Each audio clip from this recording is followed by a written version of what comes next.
मालिक यौमिद्दीन। अल्लाह ताला रोज़े जज़ा का मालिक है, क़यामत के दिन का मालिक है। मालिक वो होता है जिसको हर किस्म के तसर्रुफ का इख्तियार होता है। मालिक वो होता है जो खुद मुख्तार होता है, जिसे चाहा बख्श दिया और जिसे चाहा उसको सजा दी।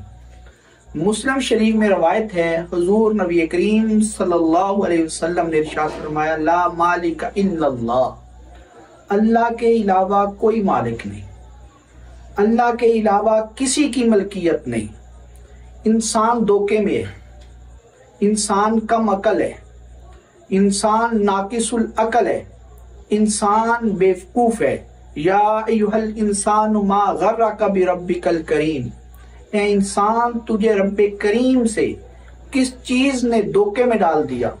इंसान तो इतना धोखा खाता है कि अगर स्टेज के ऊपर किसी ड्रामे में उसको बादशाह बना दिया जाए तो वो अपने आप को हकीकतन बादशाह समझने लग जाता है। कोई फैक्ट्री का मालिक है, कोई जमीनों का मालिक है, कोई दौलत का मालिक है, कोई किसी चीज का मालिक है, तो एक दिन आएगा कि उसकी मलकियत खत्म हो जाएगी, हर चीज खत्म हो जाएगी और अल्लाह ताला उस दिन खुद इरशाद फरमाएंगे, लिमनिल मुल्कुल यौम, आज किसकी मलकियत है, आज किसकी बादशाहत है, आज कौन मालिक है। तो कोई भी जवाब देने वाला नहीं होगा और अल्लाह खुद फरमाएंगे, लिल्लाहिल वाहिदिल कहार, आज सिर्फ एक अल्लाह की जो कहार है, उसी की बादशाहत है, उसी की मलकियत है, वही मालिक है, अल्लाह के अलावा कोई मालिक नहीं। अल्लाह खुद मुख्तार है, जिसे बख्शना चाहे तो उसे कोई रोक नहीं सकता और जिसे रब सजा देना चाहे तो रब को कोई मजबूर नहीं कर सकता। बाज कौमों ने रब्बे कायनात को मजबूर बनाकर पेश किया है, जैसा कि हिंदुओं का अकीदा है कि अल्लाह ताला मजबूर है नऊज़ बिल्लाह इस बात पर कि वो किसी को माफ ना करे। अल्लाह ताला किसी को माफ नऊज़ बिल्लाह नहीं कर सकते, ये हिंदुओं का अकीदा है। वो कहते हैं पिछले जन्म में अगर किसी ने गुनाह किए हैं तो अगले जन्म में उसको सजा मिलेगी। एक अजीब बात है ये, गुनाह ये हाथ करें, गुनाह ये जुबान करे, गुनाह ये पांव करें, गुनाह ये जुबान कान और आंखें करें और सजा किसी और अज़ा को, किसी और को मिले। अकल में ये बात नहीं आती और ये अदल के मुताबिक नहीं, ये इंसाफ के मुताबिक नहीं।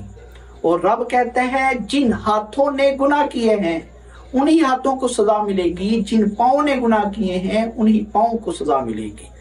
तो अल्लाह ताला मजबूर नहीं है, अल्लाह ताला जिसे चाहे माफ कर दें, जिसे चाहे पकड़ लें। अल्लाह को कोई ना मजबूर कर सकता है, अल्लाह को ना कोई रोक सकता है।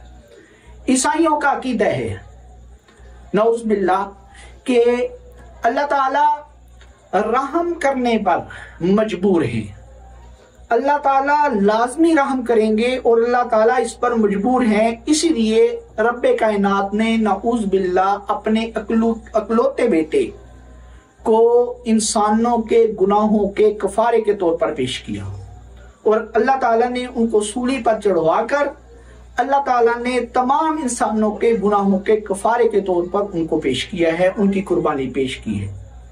ये भी एक अजीब बात है, इसको अकली दलील से समझें कि ये अकीदा उनका इंतहाई बुरा है। एक अकली दलील से आप समझें, किसी मुल्क का बादशाह है, वो एक कानून बना दे कि मेरे मुल्क में जितने लुटेरे, जितने डाकू हैं, जितने कातिल हैं, जितने डकैत हैं, उनको कोई सजा नहीं मिलेगी।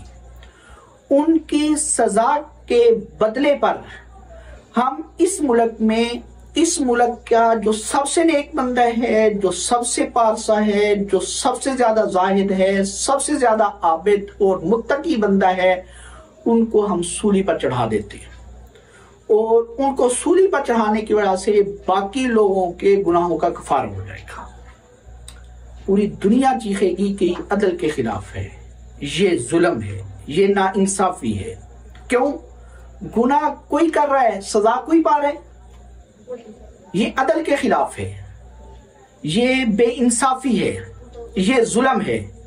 जब एक मुल्क में ऐसा कानून बन जाए तो उसको जुल्म कहते हैं, ये अदल के खिलाफ कहते हैं। तो जब रब्बे कायनात ऐसा करेंगे तो ये अदल के खिलाफ नहीं होगा, बल्कि कुरान कहता है जो करेगा वही बरेगा। ला तज़िरु वाज़िरतुन विज़रा उख़रा, कोई बोझ उठाने वाला क़यामत वाले दिन किसी का बोझ नहीं उठाएगा। तो मालिक यौमिद्दीन, अल्लाह रोज़े जज़ा का मालिक है, अल्लाह क़यामत के दिन का मालिक है। अब सवाल ये पैदा होता है, अल्लाह तो आज का भी मालिक है, तो ये क्यों फरमाया कि रब्बे कायनात क़यामत के दिन के मालिक है? तो इस बात को समझो, लोगों को आज समझ नहीं आती है, और क़यामत वाले दिन ये बात समझ आ जाएगी कि अल्लाह ही मालिक है। क़यामत वाले दिन काफिर भी, मुनकर भी इस चीज का इनकार नहीं करेंगे, बल्कि इकरार कर लेंगे कि अल्लाह तू ही मालिक है। इसलिए फरमाया मालिक यौमिद्दीन, अल्लाह रोज़े जज़ा का मालिक है। इय्याका नअबुदु व इय्याका नस्तईन।